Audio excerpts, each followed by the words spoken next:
Bienvenidos a una nueva emisión de Cine Conciencia.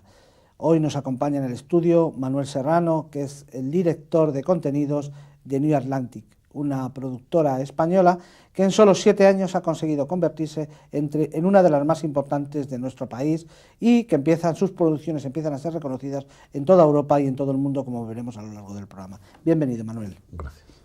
Es habitual escuchar el comentario de que las producciones españolas no tienen la calidad suficiente. En las sesiones que tenemos de cine científico en el museo, la gente dice, no, es que con las productos como la BBC y la National Geographic no hay producciones.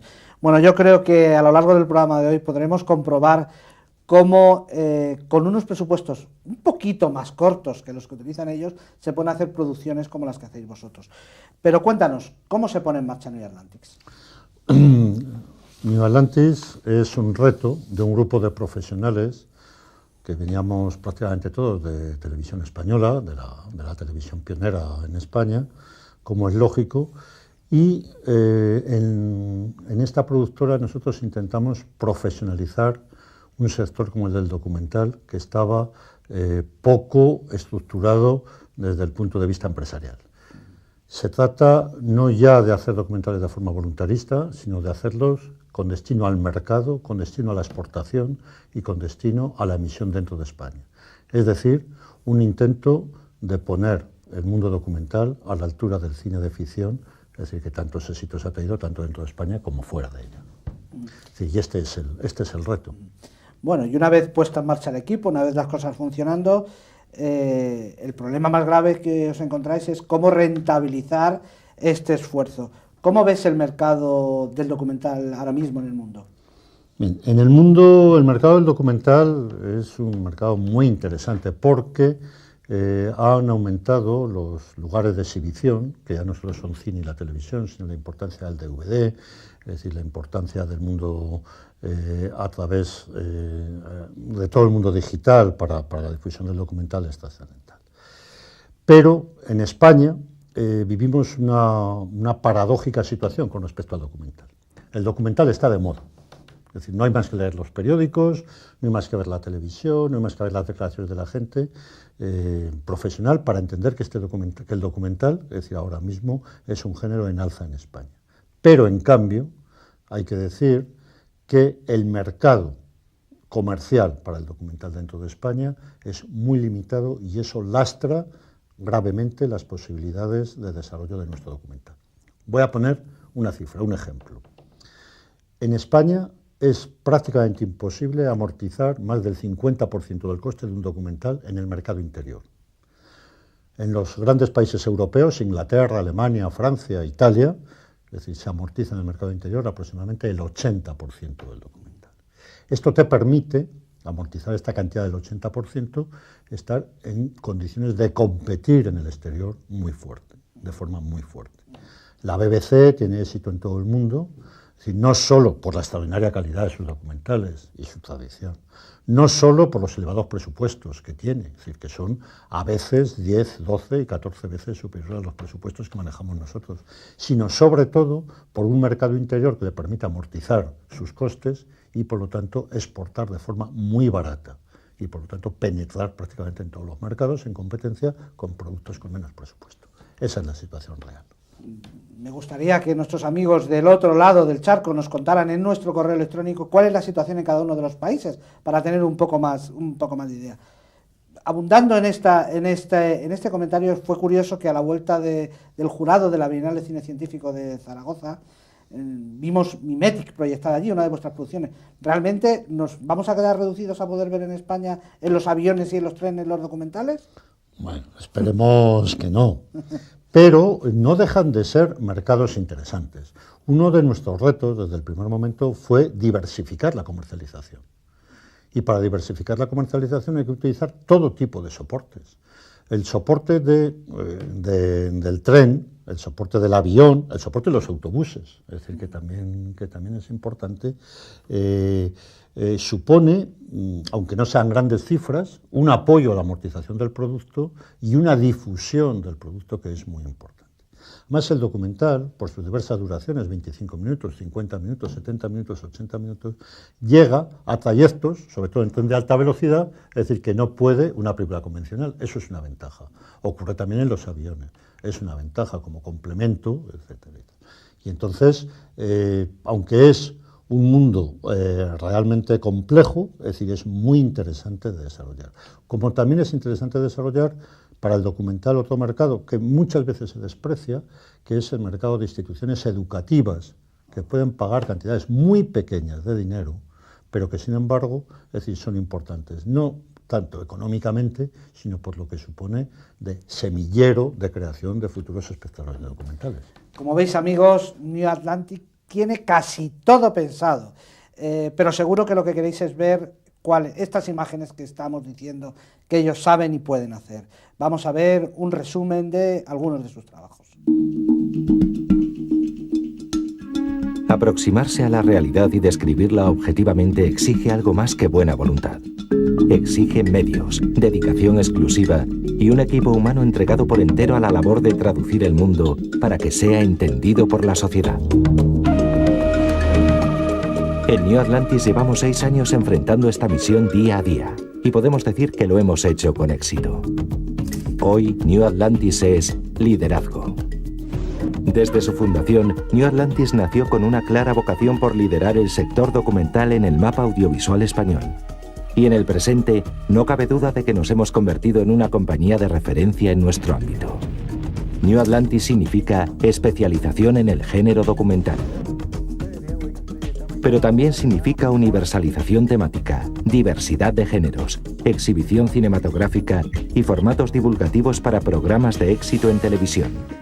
Clientes como Televisión Española, Canal Plus, TV3, Odisea, Telemadrid, Canal de Historia o Calle 13 exhiben nuestras producciones en su programación.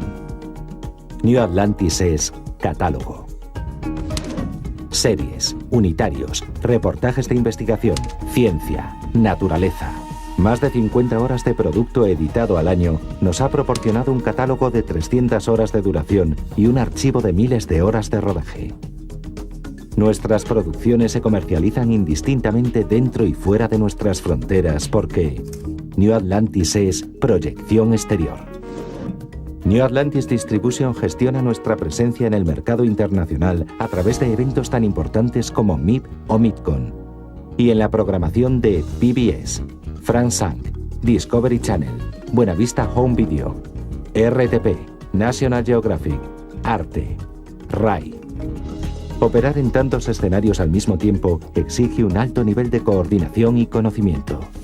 Nuestra voluntad de desarrollo nos permite vincularnos a instituciones tan prestigiosas como el CERN, el Museo de las Ciencias de Valencia, Terra Natura o el sello editorial Muy Interesante. Sin abandonar las oportunidades que brindan las nuevas redes de comunicación, como el difusor de contenidos bajo demanda en ADSL Imagenio. Afrontar desafíos tan diferentes es posible gracias a que New Atlantis es capital humano. Una plantilla de 35 personas y los mejores colaboradores componen el capital más importante de nuestra compañía. Sin su esfuerzo, ningún proyecto podría abordarse con éxito. Su capacitación y profesionalidad se expresa aprovechando al máximo los recursos técnicos. New Atlantis es equipamiento. Entendemos la producción documental como la mezcla inteligente de conocimiento, creatividad y tecnología. Nuestros equipos de rodaje recorren cualquier lugar del planeta allí donde hay una historia original, una imagen inédita o un testimonio sorprendente. 6 salas de edición y postproducción digital conforman el resultado definitivo de nuestras producciones. Sonido, doblaje, locución, músicas originales, bandas sonoras. New Atlantis Music cierra el proceso comercializando en todo el mundo las creaciones de nuestro sello discográfico. Desde nuestro nacimiento hemos afrontado infinidad de retos con voluntad de éxito. Con el mismo espíritu somos conscientes de que el siglo XXI traerá consigo desafíos aún más complejos, pero también más oportunidades y más conocimiento. Allí donde se encuentren, estaremos nosotros. New Atlantis. Creando emociones.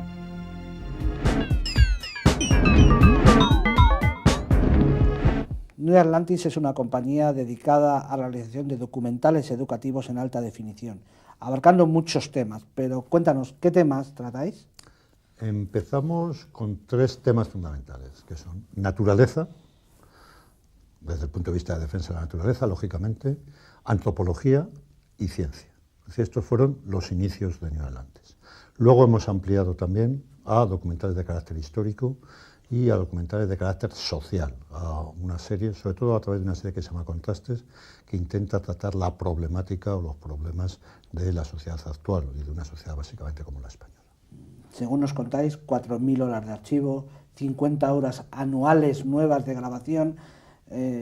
Parece que se ve detrás un gran equipo. Cuéntanos cuál es la estructura y qué características tiene el equipo técnico. Bueno, nosotros tenemos una estructura fija, una estructura empresarial fija, ¿no? Y luego, es decir, toda la gente que hace los programas son colaboradores de la empresa, que tendemos, precisamente por diversos motivos, a que tengan una continuidad. Primero, porque se han formado con nosotros, es decir, con los veteranos de la empresa. Es un equipo muy joven, es decir, tanto los cámaras como los realizadores como los montadores, y es decir, tiene una gran vocación, y esta vocación hay que aprovecharla, y este conocimiento hay que aprovecharla, ¿no?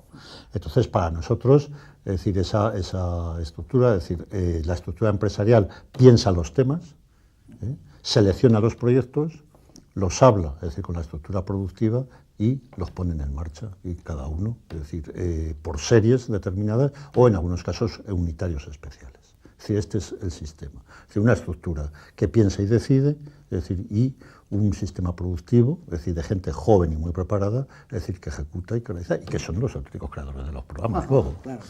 O sea que de alguna manera lo que hacéis es New Atlantis es quien piensa los programas, piensa qué se va a hacer y vais buscando dentro de vuestro equipo y productoras de fuera del equipo fijo de plantilla, quién hace esos documentales. Exactamente, ¿no? ¿Quiénes son las personas más adecuadas para hacerlo? Es decir, aunque nosotros, insisto, tendemos a la continuidad, porque creemos que la continuidad es imprescindible. El espíritu de equipo y la solidaridad entre el equipo, hay que tener en cuenta que gran parte de los documentales los hemos rodado en África, en América, en condiciones difíciles, y es muy importante el concepto de equipo. La importancia del equipo humano es tan grande, al menos, como la del equipo técnico para rodar buenos documentales. Bueno, amigos, veremos en el siguiente corte cómo además ellos hacen que tomemos conciencia con las cosas que pasan.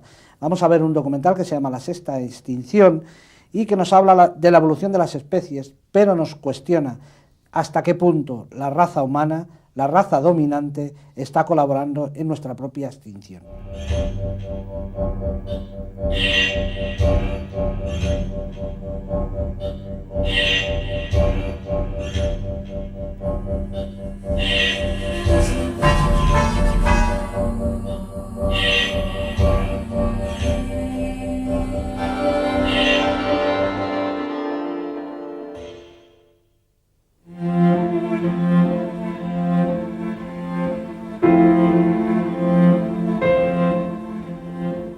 Este enebro es la imagen misma de la supervivencia. Vive solo, en medio de la tierra estéril, y sigue al desierto en su avance imparable. Estamos en las estribaciones de las marismas de Doñana, en el sur de España. En los pinares limítrofes del humedal, la arena invade el territorio. Las nuevas condiciones ambientales han eliminado a muchas especies. Insectos, pájaros o pequeños mamíferos desaparecen porque ya no hay árboles y el agua escasea. El predominio y la diversidad de lo pequeño no son un capricho de la naturaleza. Responden más bien a una necesidad. Sin los insectos, la maquinaria de la vida, tal y como la conocemos, no funcionaría.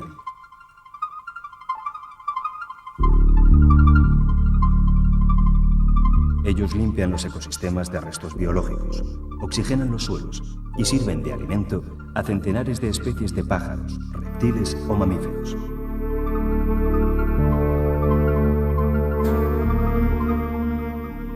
Pero sobre todo, son imprescindibles para las plantas, cuya reproducción depende casi en exclusiva de los millones de insectos que trasladan el polen de una flor a otra. En el registro geológico se encuentran las huellas de decenas de catástrofes ambientales. Se sabe que 5 de ellas produjeron extinciones masivas, aunque en 3 en particular, la biodiversidad sufrió una colosal destrucción.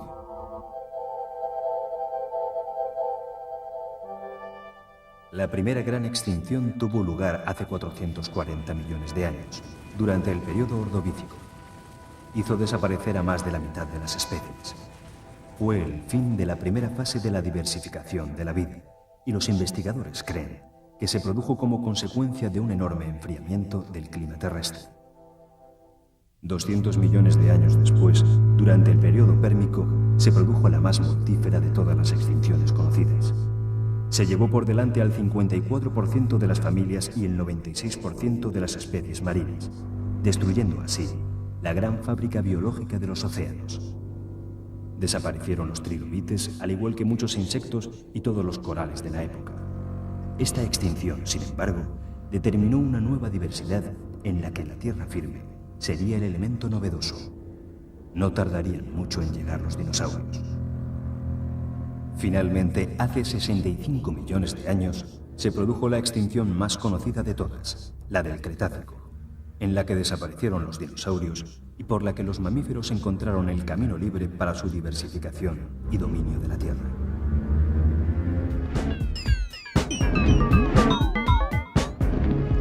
Suponemos, Manuel, que cuando hablamos de documentales de carácter científico, la cosa se complica un poco más, ¿no?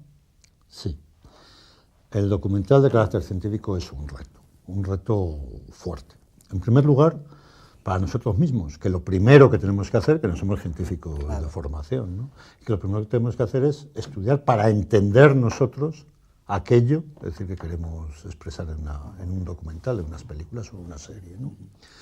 En segundo lugar, es decir, el difícil equilibrio que tiene el cine científico, el cine de carácter científico, entre el rigor de la divulgación y el miedo, es decir, a una vulgarización excesiva.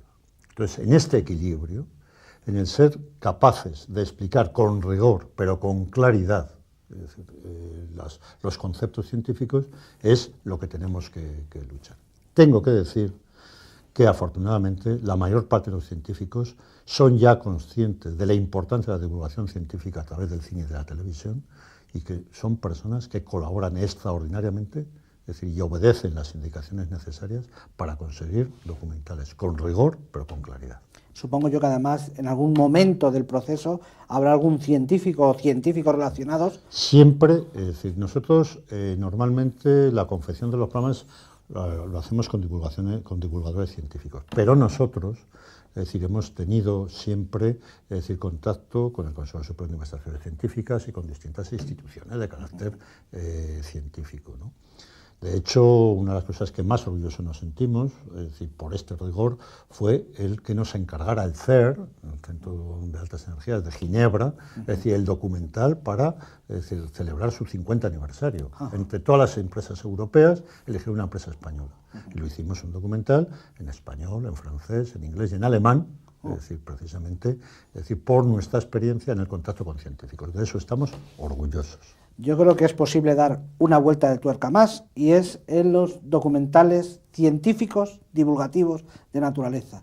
Estamos acostumbrados a ver mucho león y mucha cebra y mucha vida en la naturaleza, pero yo creo que aquí es más difícil. Hay dos cosas. Una, la parte técnica, que supongo que los equipos son especiales y ahora te pediremos que nos cuentes, pero que parece que hay una separación grande entre la especie humana y el resto de las especies. En los documentales de New Atlantis es algo que yo, es por lo que me he acercado a ellos, siempre en la especie humana tiene una relación con lo que se está contando en el resto de la naturaleza. Pero cuéntanos, ¿qué hacemos cuando hay que hacer una hormiga chiquitita dentro de un hormiguero? Bueno, por ejemplo. Sí, es un buen ejemplo. Nosotros hace muchos años, y eso lo aprendimos de la BBC, es decir, que el mercado convencional en aparatos de cine o de cámaras electrónicas o de lentes o de objetivos no es suficiente para este tipo de documentales. Y que hay que hacer un trabajo de auténtica artesanía. Es decir, para filmar cine científico, sobre todo para hacer pequeños animales o para hacer, es decir, diversas situaciones de la naturaleza, es decir, que no están a la luz del día, es decir, en nichos, en determinadas circunstancias. Es decir, lo que hay que hacer es aprovechar lo que tiene el mercado de importancia, pero sobre todo tener dentro de los equipos unas manitas que sean capaces de inventar soluciones para resolver los retos que se nos preocupan. Eso, que parece increíble, o sea, mucha gente cree que todos disponemos de aparatos, de microcámaras, que no sé qué, no, hay que fabricarlas, de objetivos, que tal, no, hay que adaptarlos especialmente. Eso es muy importante, es decir, desde el punto de vista del cine de naturaleza. Y la gente, los operadores de cámara, que suelen ser los manitas del asunto, es decir, están muy valorados en ese aspecto, es decir, y muy disputados.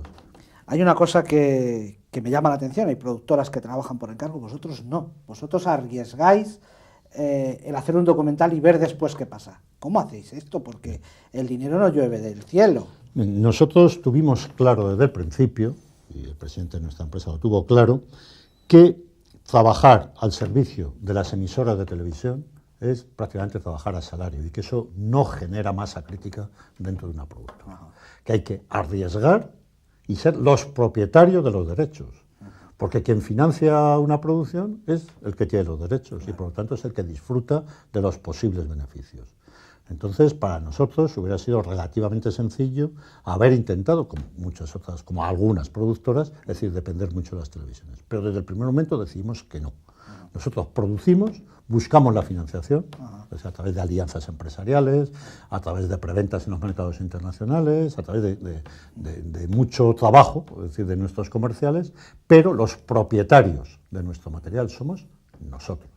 Esto nos permite que, pasado el plazo de 3 años, por ejemplo, cuando vendemos a Televisión Española, o de 4, depende de los productos, o a otras televisiones, los productos vuelven a ser nuestros, los podemos volver a vender, podemos emitirlos en televisiones locales y, entre otras ventajas, podemos cederlos incluso gratuitamente a quien queramos. Muy bien. Vamos a ver ahora otro trozo de un documental que se llama La gripe aviar y precisamente habla sobre este tema tan importante y tan candente en Europa.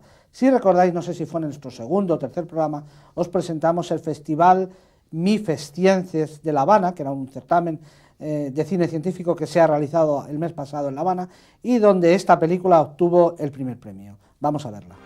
Desde 1997 hay un nuevo virus procedente de animales preparándose para saltar de especie. Se llama H5N1.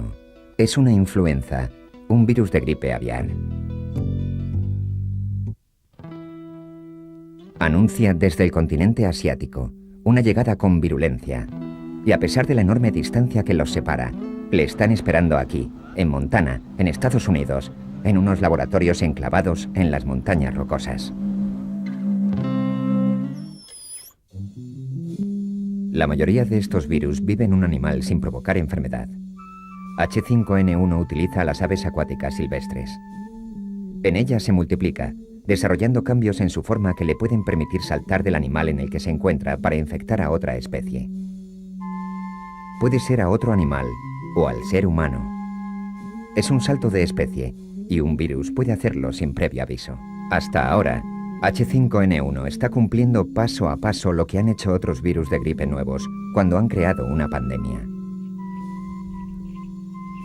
El salto de especie comienza en el ave migratoria silvestre, su aliada. A través de ella se transmite a las aves domésticas. Sucede a menudo en un dramático cortejo amoroso entre patos salvajes y patos domésticos. El doméstico atrae, el salvaje sucumbe, y ambos comparten un lugar de encuentro donde el virus se excreta y salta de un pato a otro. Se inicia así la cadena de transmisión. El pato ya infectado transmitirá el virus a las aves de corral que le rodean en su granja. Y en este nuevo huésped el virus cambia. No se sabe por qué, pero se vuelve especialmente virulento. Hoy, H5N1 se muestra imparable. Nunca antes un virus aviar había provocado 100% de mortalidad en aves en apenas 48 horas desde que infecta. Nunca antes un virus aviar había afectado a tantos países a la vez. Hong Kong, Vietnam, Tailandia, China, Corea, Camboya, Turquía. Es un virus nuevo y cuando salte al ser humano encontrará una población completamente desprotegida. Hoy H5N1 se está propagando por aves migratorias y contagiando a la población provocando alta mortalidad allí donde llega. Que el virus termine transmitiéndose entre personas lo decidirá el azar. No hay más ley biológica en este caso que la que marca la casualidad. Lo hará, eso sí, en un solo sitio, y desde allí, en apenas 6 meses, se extenderá persona a persona a todo el planeta. H5N1, o el virus que venga de él mutado, habrá dicho adiós para siempre al ave migratoria, su aliada. Nunca más volverá a ser un virus aviar. Y un nuevo agente infeccioso se habrá incorporado a la lista de nuevos virus procedentes de animales silvestres, que en los últimos años están infectando al ser humano.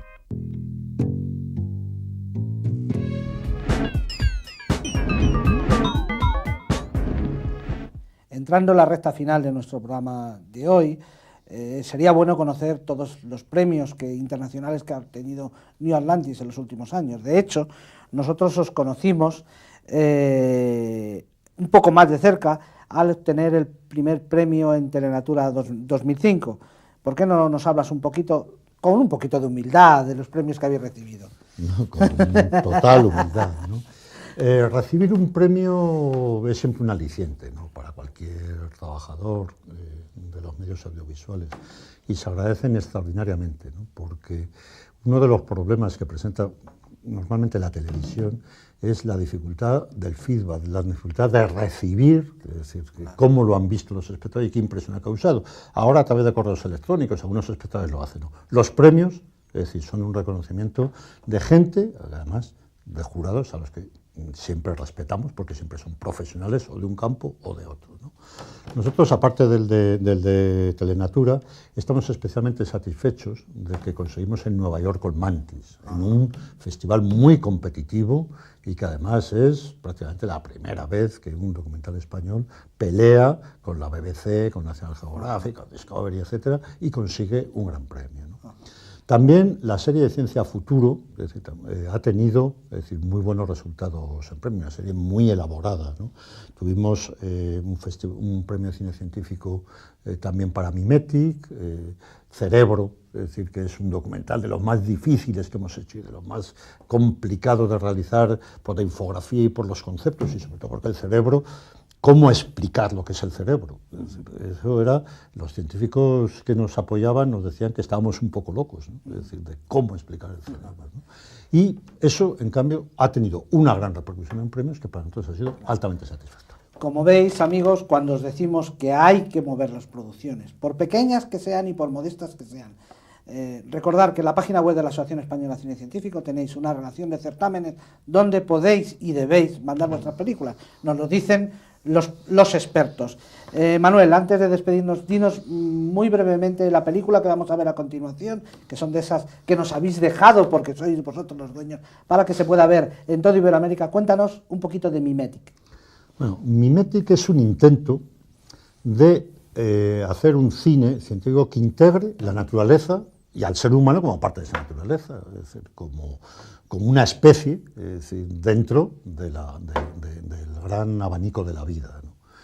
Entonces, este tratamiento sociobiológico, que llamamos nosotros, es decir, para entendernos, esta integración entre el hombre y la naturaleza, que en Mimetic se realiza de forma extraordinaria, porque los comportamientos humanos y los comportamientos animales, es decir, están muy cerca, es decir, en muchísimas ocasiones, es probablemente, es decir, el mejor ejemplo de este tipo de cine que nosotros hemos desarrollado.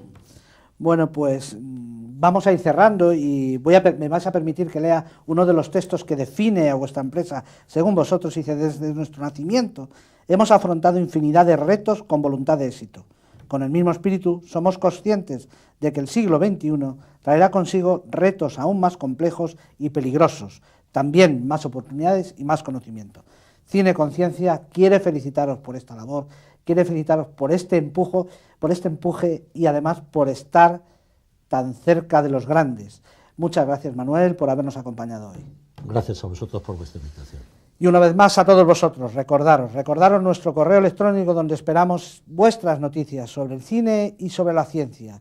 Queremos veros pronto, dentro de 15 días, otra vez en la siguiente emisión de nuestro programa. Un saludo.